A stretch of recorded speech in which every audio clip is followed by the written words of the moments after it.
৩৬ জুলাই বাংলাদেশের রাজনীতির ইতিহাসে এক নজিরবিহীন গণ অভ্যুত্থানের দিন। ছাত্র জনতার যে অভ্যুত্থানে ধসে গিয়েছে শেখ হাসিনার ১৬ বছরের স্বৈরশাসনের প্রাসাদ।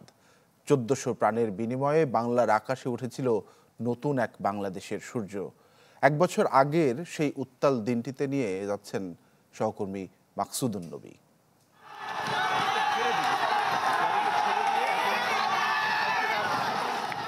একটি সিজদা, আমরা দেখতে পাচ্ছি সেনা সদস্যরা তাদেরকে রাস্তা ছেড়ে দিল। একটি রক্তক্ষয়ী বিপ্লব জয়ের প্রথম মুহূর্ত।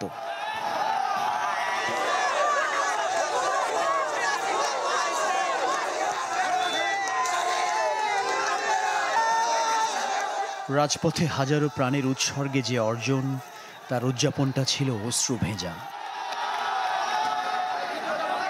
অগ্নিগর্ভ হয়ে ওঠা শহরটা ভেসেছিল বাঁধ ভাঙা উল্লাসে, যেন নতুন করে পাওয়া স্বাধীনতার স্বাদ।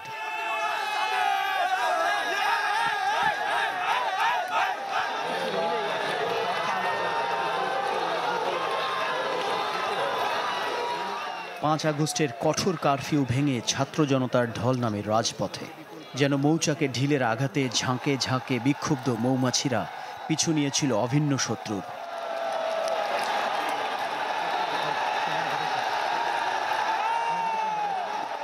ঢাকার উপকণ্ঠগুলোর পথ ধরে সকাল ১১টার দিকে জনতার খরস্রোতে ভেঙে যায় শহরের প্রবেশ মুখের যত বাঁধ। ব্যারিকেড তুলে নেয় সেনাবাহিনী। ২০-৩০ মাইল পথ পায়ে হেঁটে গণভবনের দিকে এগিয়ে চলে লাখ লাখ মানুষ।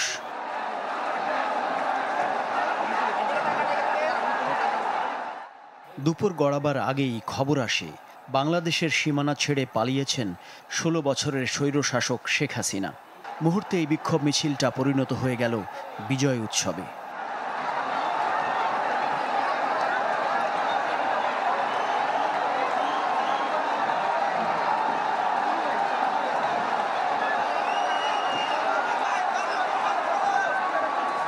গণভবন নামের প্রতাপশালী সেই লাল দালান সেদিন দখলে নিয়েছিল গণমানুষ। ফ্যাসিবাদের রেখে যাওয়া চিহ্নগুলো নিয়ে রীতিমতো ছেলে খেলায় মেতে ওঠে বিক্ষুব্ধ জনতা।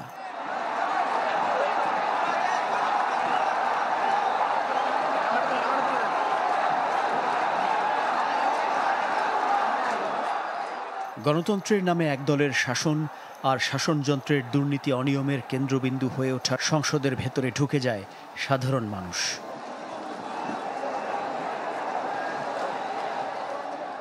যুগে যুগে একনায়কদের ক্ষমতার যবনিকাপাত যেভাবে হয়েছে, ঠিক যেন সেই পথ ধরে শেখ হাসিনা সরকারের সমাপ্তি। তবে বাংলাদেশের বুকে ৩৬ জুলাইয়ের কাব্য লিখতে লাল কালি খরচ হয়ে গেছে অনেক অনেক ঋণ জমেছে ১৪০০ শহীদ আর অঙ্গ হারানো হাজারো যোদ্ধার কাছে। সে ঋণ এক বছরে কতটুকু পরিশোধ হলো? এ প্রশ্ন নিরুত্তর রেখেই দ্বিতীয় বছরের শুরু নতুন বাংলাদেশের। মাকসুদুন নবী, চ্যানেল 24, ঢাকা।